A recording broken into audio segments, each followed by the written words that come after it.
We're recording. Okay. I always like to start cold. It's better than warming up and like trying to sound like you're smart when you're starting. It doesn't work. Well, you're talking today, so I'm talking today. yeah, I'm gonna learn. So I don't know everything. I know I've got a good link I'm going to drop in the comments as this goes up on YouTube. It's going to be. There's a video that a friend of mine, Jonah LaCroix, a friend of mine, sent to me and said, this is interesting. And I've tried to watch all of it. It's about an hour and 40 minutes long. Oh, So it's really hard to find that much time. it really is. And it starts with like a 10-minute disclaimer, which I also find annoying. But the whole idea of the video that I wanted to get back to Jonah and I wanted to just in general kind of talk about it is this idea that the stuff that we celebrate as Christmas is not really Christmassy or Christian. So We thought this was appropriate because Christmas is coming. Christmas is coming. The goose is getting fat.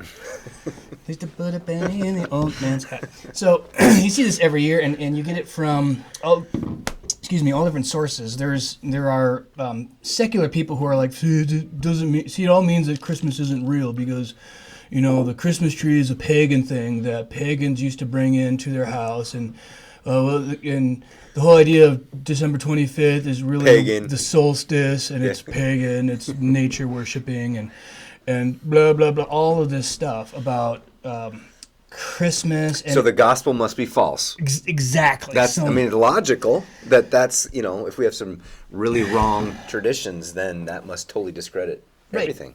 And there's a lot of people will point to, well, look here, there's virgin birth myths in other religions. Yes. So therefore, there's no way that the virgin birth is real. The Christians made that up. It's all of this. Christians made that up. Christians made Same that thing up. with the flood.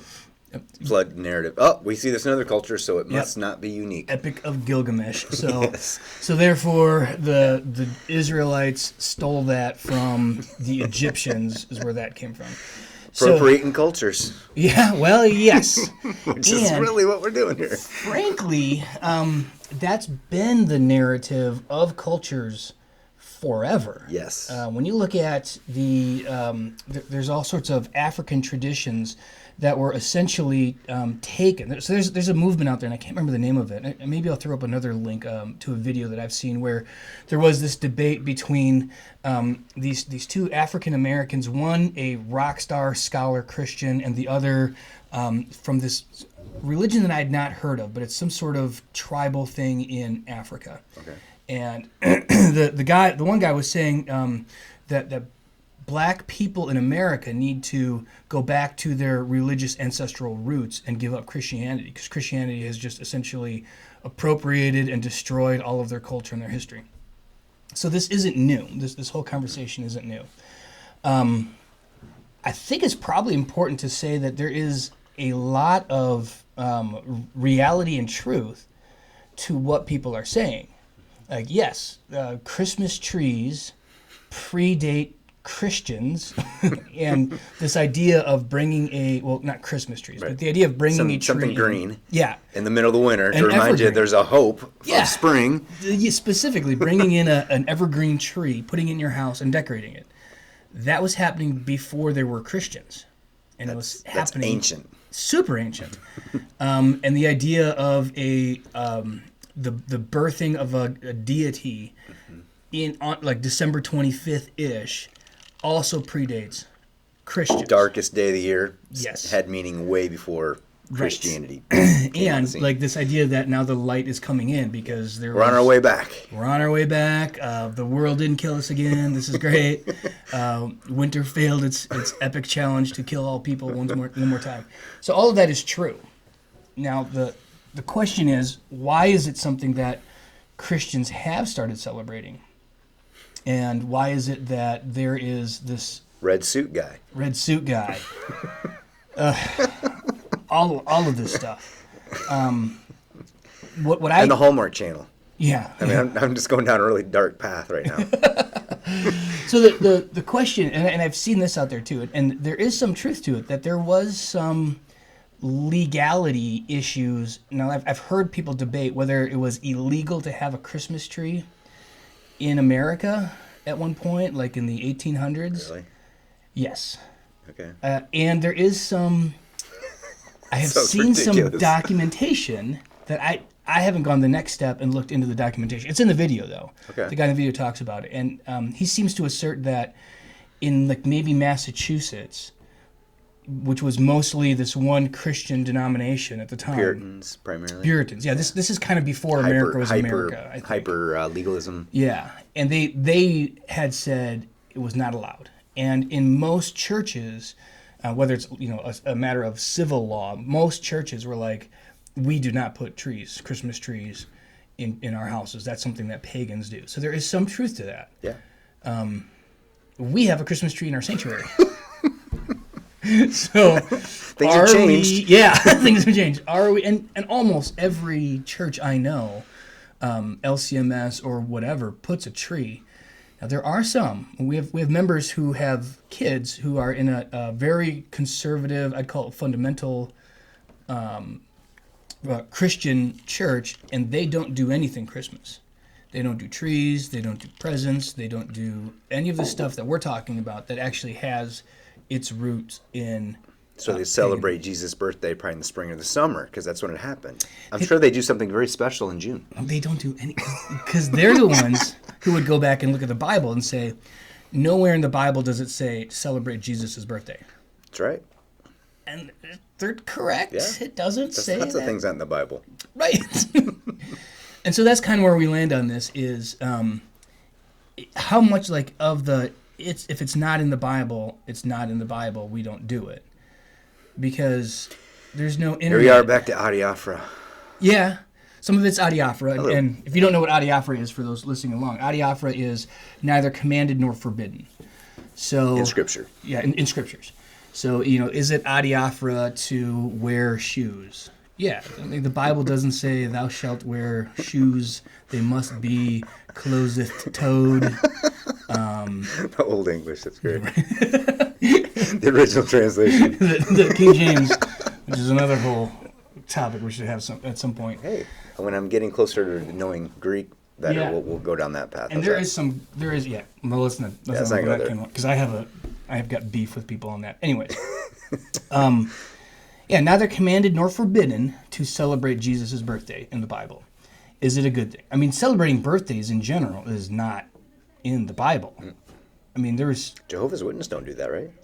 right. They're one of them who are like, well, we don't do this because it's not in the Bible. Now they've got their own. They kind of issues. dismissed a lot of the other Bible too. And the Trinity, Right. things like that. Yeah. So is it? But maybe they got birthdays right. Well, we don't do much for birthdays in our house. I'm gonna be honest. It's like, today's your birthday, here's a present. I think I have okay. one more birthday to look forward to, and that is in 13 months from now. I'll be 50. Ooh. I can get the shingle shot. I think that's the last thing I have to look forward to. And then it's Good. all. I guess that's good. Maybe 65 is a birthday that you care about. 67. I don't care about any of them. I don't. I haven't celebrated a birthday in the probably close to 20 years that I've been married. 19 years I've been married, because I'm always deer hunting.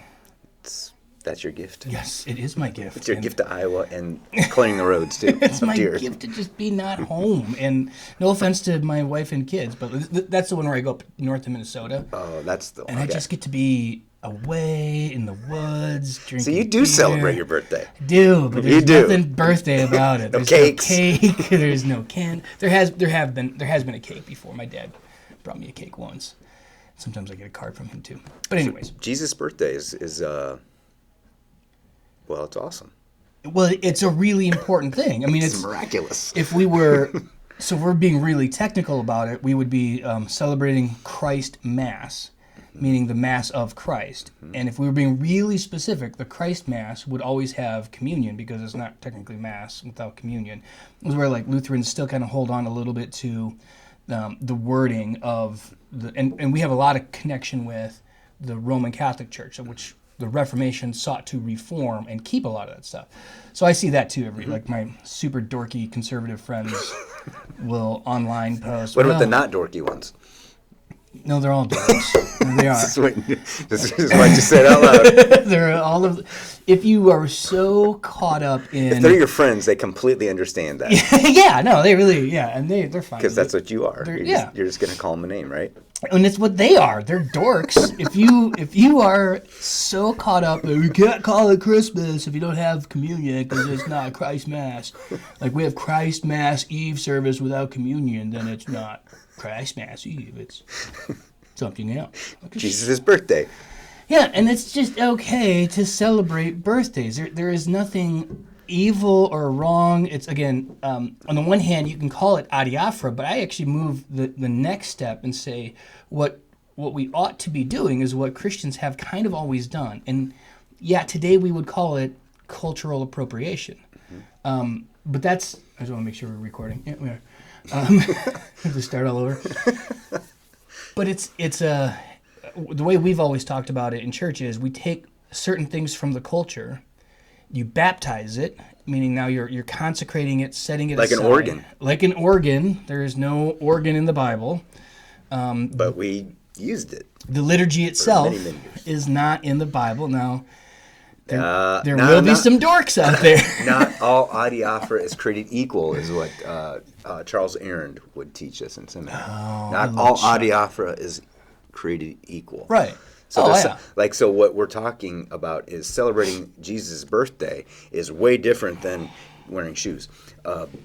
So is it beneficial to use a musical instrument within worship? Well, Yes. sure. Yeah. And is there something in the culture we can use that will bridge the gap from the world and the scriptures and the people, and we can put it in a worship service? And there's a lot in scriptures about singing songs and spiritual songs and David playing instruments. Even So, string instruments. not guitars though. That's evil. That's evil. Electric ones? Definitely not. No. No electricity in the Yeah. Bible. Yeah. No projectors, no screens. I get it. So yeah, so there will be people who say, no, there is definitely, you can find liturgy in scriptures, blah, blah, blah, blah. That's, again, a different case to make. Okay. Holidays, Christmas, Easter Bunny is another one. Easter Bunny and eggs. These are not necessarily... It feels more pagan to me. Yeah, and the word Easter. So the word itself is probably rooted in a fertility goddess. What Christians have done is take these things, baptize But at least we them. get the timing of that one. Yeah, At least we kind of know when Passover is. Right. That's like, oh, this is on the calendar. We have a date here for this. Right. Jesus' birthday, we don't have a date. no, we definitely do not. We suppose spring or summer because of the census. Yeah. They wouldn't ask people to travel in the middle of the winter to get counted. Mm-hmm. They need to have some decent weather so they're not killing people on the way there. Right. Which is why they suppose Jesus was probably born spring, summer, Yeah. sometime when it's not so nasty out. Interesting side note, I preached a sermon on this really early in my career back in Michigan, and I didn't preach a sermon on this. In my sermon, I mentioned, the traditions that we have all point to Christ, and it's okay. And I essentially was like, we know, pretty soundly that Jesus wasn't born on December 25th, or in December, In fact, or in we probably have. Here's my understanding of that date. So, in the Roman Empire, illegal to be Christian. Christianity is gaining prominence. They're like, okay, you Christians, you've been celebrating this birth of Jesus thing. How about we do this? You coincide it with our other pagan celebration, and then nobody will know the difference. So why don't you just pick December 25th, and we're all good? Good? Wink, wink. That's my understanding of how we got to the date. Have That's you heard? plausible. I have heard that. Okay. I don't know that we know. Maybe some in the comments could Yeah, somebody refute will. or Yeah, somebody will. somebody could find comment. this. That'd be great. Yeah, but I had a woman in that church who was a retired school teacher, or something, married to a retired pastor. Takes such great offense that she called a bunch of other pastors and other people. And they all kind of told her the same thing, except one who was like, no, there's this random... So she came to you first, like Matthew 18. Ew. No, okay. Okay, I thought that's like that's layer 4 almost. Yeah. But like 2 Sundays later, she came to me with like this printed off article that she'd got online somewhere that said, definitely Jesus was born on December 25th. Wow. And I was like, it's the internet. You can find something that will say anything Chapter you and verse want. that pointed to it. Good job. It was just like, well, no, it was like all the scientific and blah blah blah. We know from the. I was like, "Ugh." Okay. Anyways, it's almost sure Jesus was born spring and summer, somewhere in there. Well, the whole jacked up calendar always comes into it. It seems to be a follow up thing. Oh, the calendar's already off. How many years and how many days? How do we know? Again, this is a really good thing to help us not focus on the thing we shouldn't be focusing on, Right. which is the date Instead of Jesus' birth. Right. There's a big. Yeah, but to take something that is sort of embedded in the culture, baptize it, and give it a Christian significance is good for a couple of reasons. For one thing, it doesn't dislodge people from their culture. Christianity is something that is not a culturally contextual. Acultural. It's the gospel is acultural. Yeah, doesn't matter. Time, But place. it doesn't always has to be proclaimed in a culture. So that, I mean that you're a sinner. matter. Like the infinitive. Got to bring it down into the real world, and it's got to make sense here, or else why are we doing this thing? Right. Yeah. It has to be something that is you can proclaim it. So you need language. Language is cultural. So Yes, completely. like the Reformation, one of the things was all of the services, the masses that people are going to are in Latin, which nobody speaks except for a handful of priests and stuff. So to say we're Well, going to when do they were saying some wrong things, it was okay then. right, but if you're going to do church and proclaim the gospel to people who are Germanic, then doing so in German. Crazy. And that's a cultural thing. So now you're putting the Word of God into a cultural context of German. Okay. So we understand this. This is something that we do with anything. Now it's the organized and systematized gospel. Yeah. because it became German. Yes. I mean that's it. That kind of That did happen. yeah. For sure. And whenever we bring it into the culture, we will err at some level. Oh, yeah. There's too much sin in the world to not screw stuff up. So this is why we always use the scriptures to guide us, to create the framework, to decide what we should and shouldn't do. It helps us discern where do we go with this and why do we do it. And we're to the best of our. We're not trying to mess things up. We're trying to do good things. We're trying to spread the gospel. We're trying to, have people repent and believe. But this is messy work. Yeah. Yeah. It's called the church. So, a great example of this also, and again, this will annoy some people, and I don't care. But like Paul, when he's preaching in Athens, when he's on the hill, and he goes, yeah, I see that you are so incredibly religious and spiritual with all of these gods, and even this one that is to the unknown God. I happen to know that guy. And so now he starts to proclaim, okay, that statue wasn't of Jesus. Wasn't. It wasn't of the triune God, and I don't even know how you would do that. He took something that was embedded in the culture, baptized Like it. St. Patrick and the clover. Yes. Yes. The Trinity is like, that's modalism. Yeah. Right. Yeah, and analogies also always break down. Yes. But But we have to figure out a way to bring these really divine things, like Jesus, who humbles low. God does this. He comes in common, normal, mundane, water, wine, bread, stuff, people. Yeah. He does it. So but I think it's good that we take those divine things, miracles, teachings, the gospel, and find ways to get it into the culture, Right. so we can be light and life to the world. So when the gospel was entering into places where they were bringing an evergreen tree into their house in winter, and worshiping it, essentially worshiping nature and worshiping that rebirth is going to happen, and the Mother Earth is awesome. yeah. So then you can just kind of step into that and go, oh, this tree reminds me of, and now you've baptized it, and people who have brought a tree into their house every year for generations are going, oh, and now it's a teaching tool to a new faith that they have, putting away the worship Mother Earth and now picking up worshiping the Father in heaven. And the son that is born is not Ra or one of these Egyptian gods that is born, but rather the one that is born incarnate, that is Jesus. So when you hear the narrative that way, and it's you say, well, no, it's not that. It's not that we've invented a faith in Christ. That's not what we're doing. We're not that we're inventing Christmas out of thin air, so therefore Jesus wasn't actually born of a virgin and all this story because Christmas trees are pagan.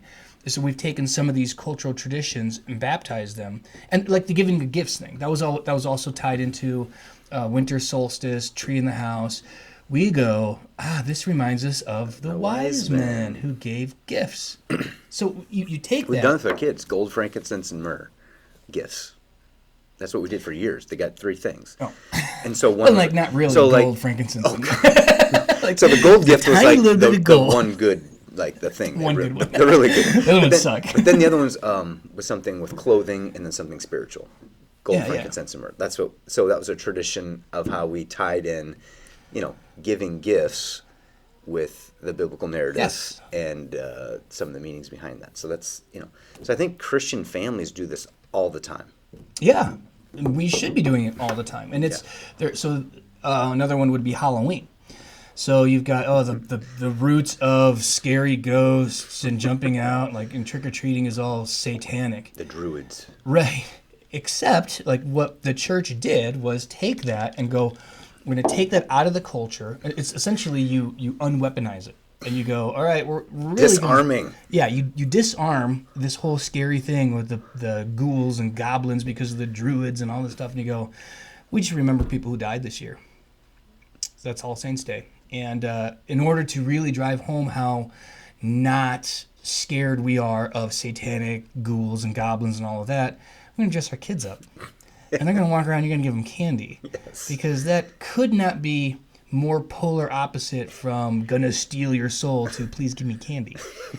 Thank you so much. I've heard the story in Germany. The dark forests around there they're scary, and part of it was parents didn't want their kids to go out in the woods because they don't want them to get lost, and there was a naturally good fear of the forest, especially at night. Right. But taken to its long extent, it would cause anxiety and fear. Again, Christians should not be living with anxiety and fear. So I had heard a tradition, they morph that, say, we're going to dress up, we're going to walk around, we're going to taunt them. Essentially, like, we're making fun of you. Like, you can't hurt me. That's Like, how. no. Yeah, that's how I view Halloween. Every year, there's some Christian who says shouldn't do Halloween, blah blah blah, and I go, nah. It is the best way possible to essentially taunt and say to Satan, you hold have no power. fear. Yeah, you have no power over Yeah, me. I'm not afraid. I'm baptized. Yeah. So get out. And we still have, like, on the horizon some really interesting things that we are, like, working in Africa and other places where the gospel is coming to still indigenous people. It's been years since I had this conversation, but at one point there was a conversation around female genital mutilation. And if you don't know what that is, do not Google. Do not Google. Female circumcision is what, if you're trying to defend the practice, you call it female circumcision. When we circumcise boys, not everybody, but so the circumcision of young girls is a very different practice. And there's I shouldn't say there's no. I am unaware of any Christian denomination, church, or person who will defend female circumcision. I have heard it defended from, ironically, left liberals and the group that you would say is probably very pro women and very very women's rights Makes and no feminism. sense. In their mind, it's a cultural appropriation thing. It's a cultural defense of saying that we, the white people in America, should never tell somebody who's an indigenous people in Africa how to do something, or that they're doing something wrong. Yeah, because it's all relative. Yeah, that's There is imperialism. There is no right or wrong, and it's all in the eyes of the beholder. Yeah. So it's their culture, so don't tell them, it's at least so they call it imperialism and all that kind of stuff, and at least they're consistent in their reasoning, but it's Taken to its end, that goes to a crazy spot. it's wrong though. So if you know anything about it, it's just really hard. And I get it; these people don't view it as wrong; they view it as a thing that you go through. And the work that we were doing to bring the gospel in these areas was running into the Christians saying, "This is not something we ought to be practicing for our children." And there were Christians, these indigenous people, who were like, "We're still doing this because one of the parts of this tradition is people come from miles. People travel from, like, the family members come from great distances all to get together. They view it as a good thing, a celebration. They bring gifts. It's actually very lucrative to the family. So now you've got mom and dad who are Christians and children who are Christians. And if you're saying we're not going to do this female circumcision thing anymore, they're shunned from that community. They don't see that, they don't have that celebration, and they don't get all of these gifts that come to them. So the plans that I had heard at that time, again, this is probably 10 years ago, some of that was about they were looking to essentially make baptism that thing. Yikes. So instead of female circumcision, now it's baptism. Oh, and people, that sounds a lot better. Yeah, he's get A wet. lot less painful. a lot less blood involved. Family members come from miles and miles around. And these family members come, and same thing. We celebrate together this great gift of baptism. There's gifts that are given. The downside is, for these women, it is not necessarily a specifically different thing than for guys, so young men. And so it isn't quite right there as far as embedding in that culture. The other one is that it tends to come much later. They're 12, 13 years old, and we're teaching infant baptism. So do you wait on baptism? I know, right? So then the next thing is sort of confirmation is another one. Confirmation is something that has been invented by men, by the church. Yes. It is not something that has been, it's not in the scriptures. It is not necessarily... I try to weasel it into that 2 Peter devotional. Yeah, good. Confirming your faith among us. I'm like, it is a way of doing it. It happened last Sunday here. Yes. A young woman confirmed her faith. Yes, and it's a good and wonderful tradition that the church has, for somebody to stand up and say, this is what I believe. So... unto death. Right. I always tell kids, make sure you understand that language. It says, do you intend? If your intent is that, then you're good saying it. Yes. It is a different story when somebody sticks a gun in your face and says, because you... Pronounce Jesus. Everybody asks me that question too. I know. If I said, okay, am I going to... I'm like, no, you're not. Yeah, you intended... You can't lose your faith like that. Right. You intended to keep the faith unto death, and then somebody stuck a gun in your face, and now what you intended isn't happening. And I would hope that I would, I think. Kind of depends. I really don't want to find out. I don't want it. I'm so blessed to live in a place where it's not a thing. But that's, again, a little rabbit hole. Sorry. So the idea of taking things from the culture... And it is appropriation, and I know right now we live in a country where cultural appropriation is viewed as horrifically terrible, and it's been happening forever. It's been happening forever, and there is no thing that we can do culturally that hasn't been done before by somebody. Like right now, I'm super happy when I see an English word that was appropriated from Greek. Yeah. I'm like, oh, that's a word that seems almost like English. I'm so glad somebody stole that a long time ago, because I can learn that now. Mm-hmm. Topos. Oh, no. Place? Yes, you got it! Topography, a place. Yeah. Topos. I don't know. But, no, but let's go the other way then. So when you go, we appropriated this from this culture, for sure. This thing happened. Oh, yeah. But we can't stop there then. If we're going to do that, that culture appropriated it from. Oh, sure. Right? And you keep peeling the layers back, and then it gets, okay, who had original thoughts again? Where did this come from? And we don't know. Yeah. And so I'm not sure how. I mean, there is some fruit, at least acknowledging it and recognizing it and talking about it. Sure. But pragmatically, there is no end game to that if No. you keep peeling it back. Right. Even when you're talking about Native American cultures, right? We appropriated this whole country from them. Yeah.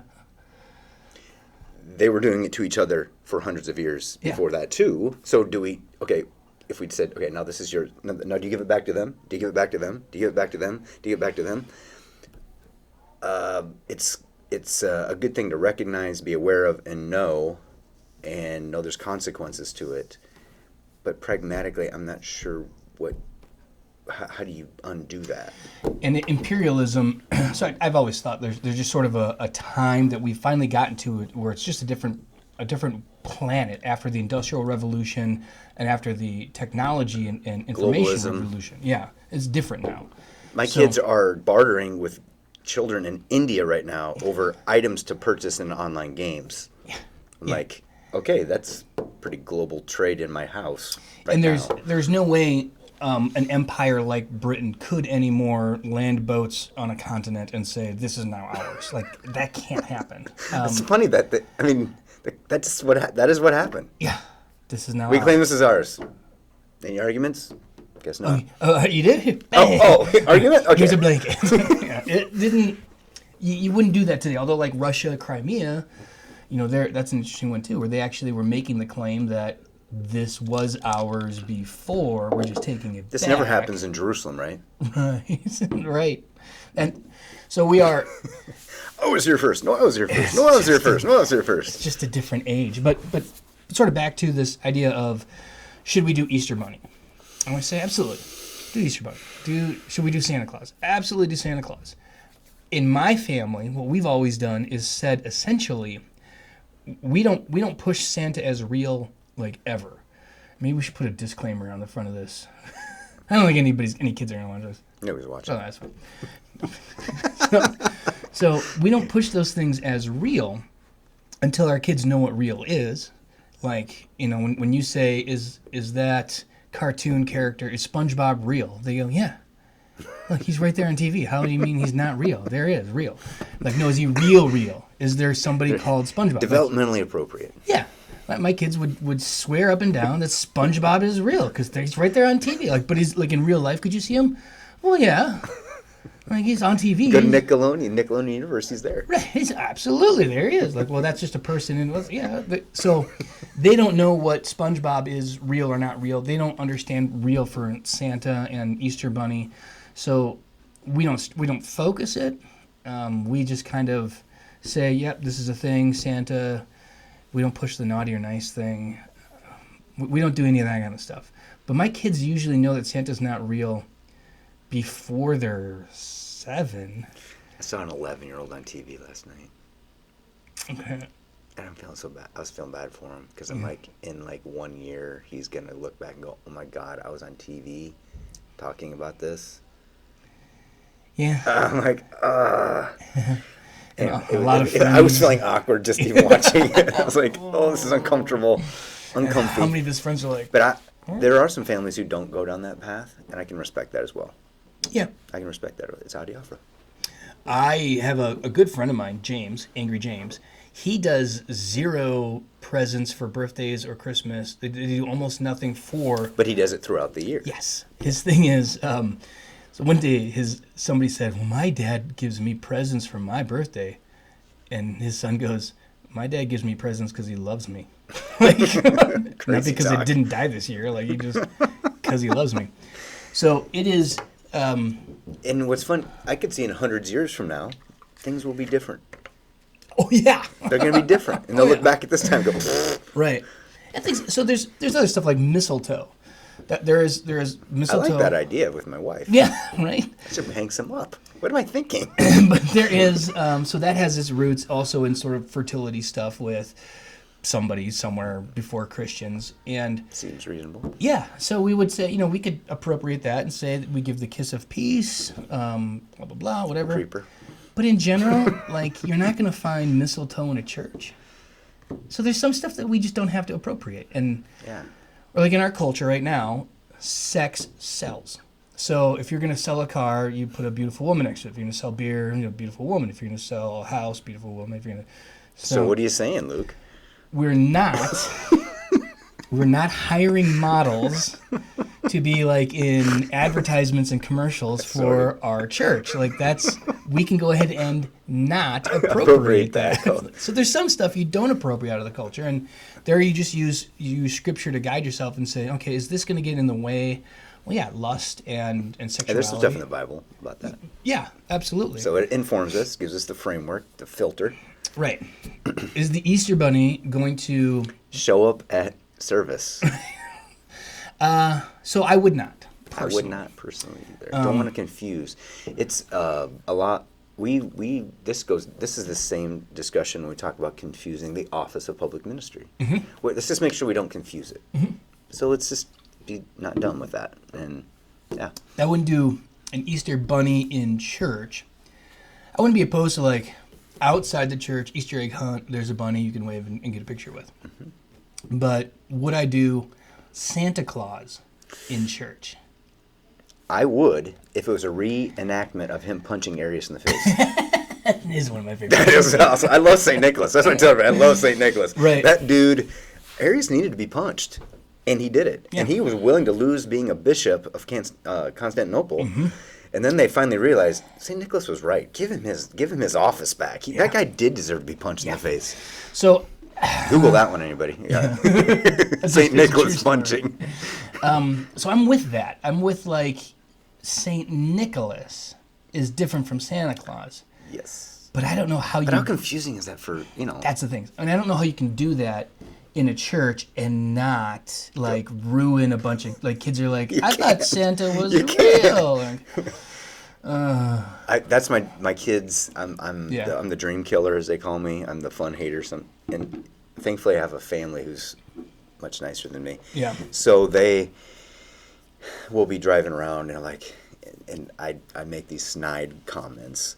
Oh, when I see whatever it is, I'm at the mall and I see those lights. That sure reminds me of Jesus. Now, if it's something even like totally like Rudolph, he reminds me of Jesus, or I just say them to be like overt, like this is ridiculous, but it's still fun. We're gonna do it. Yeah, absolutely. I'm gonna still watch Elf. Yeah, that's great. Sit on the throne of lies. That's my favorite line. Yeah, so it is again. I think it's okay to have Christmas trees in the church because again, like we've appropriated that in some really cool ways. I mean, the tree reminds us that this child born will hang one day on a tree. I don't usually go there. I know that's where I know people are like, it points. Hey, that's something I could bring home though today. There you go. Hey, that tree reminds me of Jesus and how he hung on a tree and how your sin put him there. No. This little baby we're gonna nail to a tree, isn't it so cute? That's probably going too far. Our poor families. It's true. It's true. Kind of sinking to us. But yeah. So everybody at home should not get wigged out when they start to hear this stuff about how Christians and Christmas, it's all fake and it's not real. We can see it's really Easter Bunny's actually like I don't know how to pronounce it, but it's got an O in it, like Eoster, something like that. This fertility goddess. Yeah, we know. Like, no, we know this. You're not surprising me. We did this on purpose. We took that pagan spring fertility celebration, and now we're talking about the resurrection from that's a fertility thing when new life, and this is why there was baptisms for the longest time. A new creature in Christ. Yeah, and for the longest time. That's in this week's Advent. New life and baptism for the longest time was people would wait and they would just be baptized on Easter. So that was all baptism. Catholic Church on still Easter. does this. A lot of them do. Adult. Yeah. Essentially, when they do the catechisms, my brother did that. So Yeah. they had the Easter Vigil, and that's when they kind of rebaptized him. I don't know. Was he baptized already? Oh yeah, he was baptized already. But they kind of do the sprinkling thing, and they didn't rebaptize him, but they I don't know. They converted. They can make you Catholic. They converted his baptism over. Whatever. It was, yeah. No, it's. I think celebrating holidays is very cultural in America, and we keep adding them. Yeah. And I don't think there's any reason not to do them. But I love the idea that Christians have been smart throughout time to use them Yeah. for the benefit of God and His Word and the glory. Yeah. So I maybe does that make us a little wily? Maybe I don't know what, but we've done this forever. Well, I think that the antecedent to all of this is the belief that this is God's world, and this is all things belong to Him anyways. And this kind of gets to, well, what about those virgin birth narratives that are that predate the actual virgin birth of Jesus in other cultures? Does that mean Christians made it up? Well, for one thing, no. Because it's written in Scripture that these things happened by people who were witnesses. Narrative. Yeah, so we see that. But also, I think that there's a virgin birth foretold in Isaiah. And it was well known amongst the Israelites a long time before. Now, does it press further back in time than that? I think the answer is yes. And I think what it is hard written sort of into the earliest of early humans understood that there would be a child born in a miraculous way to save the world. Yeah. Before that got refined by the writings when God spoke to Moses and wrote those things in, and it became proclaimed in a way that now is written down by Isaiah clearly, it was the idea and the concept was in everybody. And everybody, as they started to branch off, the children of Noah, etc., branching off and being in different places, had this. And they weren't Israelites. They certainly weren't Christians. Right? They weren't Israelites. But the theme of one to save all is in all cultures, really. It is. And we see it in Star Wars. Yes. And we see it in almost even The Matrix. Almost every movie appropriates that idea of one to save all. Why? Because it strikes a chord with all humans. Yeah. That this is like something true about this, and there absolutely is. Yeah. And I think it's like similar to the way in which, and I'm going to tell a very long story shortly. When I was growing up, we raised ducks from eggs, like egg incubator, egg hatches, ducks, and now we have ducks. And those ducks every year learned how to fly. And I didn't teach them, right? But they learned how to fly. And then they learned to fly south for the winter. I don't get that. And then they came back and landed. They did? Yeah. So we would Are you have. serious? Not kidding. So we had a cabin in southern Minnesota. So we'd raise them at our house until they were getting close to flying. And then once we were pretty cool. close, we'd go down to the cabin and they would live at the cabin. And we would go. Okay, now you're making it longer because you're so interested. I'll tell you a little bit more. Cool. So we would arrive at the cabin and just start shouting, Quackers, Feathers, were their names. We had Quackers and Feathers, Dizzy, Daffy, Huey, Louie, lots of different ducks. Appropriating a lot of culture there for their names. But Quackers and Feathers were the two best ones who we would swim with them. They would chase our dog pets. around. Yeah. They were just pets. But they would, if we just started yelling, we'd see them circling and flying and they'd come and land by us and hang out. That is It awesome. was really awesome. They were our pet ducks. What a cool childhood. But they flew south for the winter, and they would come back to Hunt Lake in Rice County, and they would every single year. Nobody taught. It was just and their brains are like this big, right? And that information is in there. The information is in there. That is amazing. So it's not at all, and it's, if you can do some reading on genetics and epigenetics and how these things are kind of like information is passed. It is not That's at the way all. Paul talks. Yeah. It's self-evident. The creation is self-evident that there is something Yeah. else. So there's no reason why we should be surprised if there is some information embedded in all of us epigenetically. A moral code. Yes. Morality again, screams a creator. in the Bible. There it talks about some of these things. But if you're coming at it from the direction of, we're looking for that, like we've got this false idea of a savior and of faith. Now we're looking for something in culture, and you can look at it that direction. But if you start with there is a God, it all belongs to Him. His plan was from the beginning, and He could absolutely, just the same way He hardwires it in a duck to fly south for the winter, He can hardwire it into our own whatever that is, DNA, epigenetics, hardwire into us this concept that there is a one for all, one will die for all, one redeemer of the world, Cool. infant birth, all that kind of stuff. That can be embedded in all of us.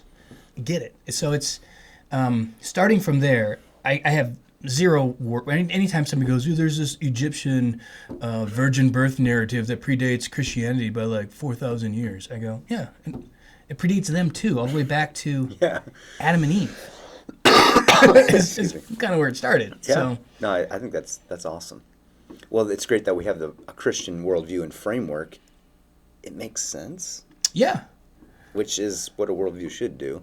right, and be consistent. Yeah, it's great.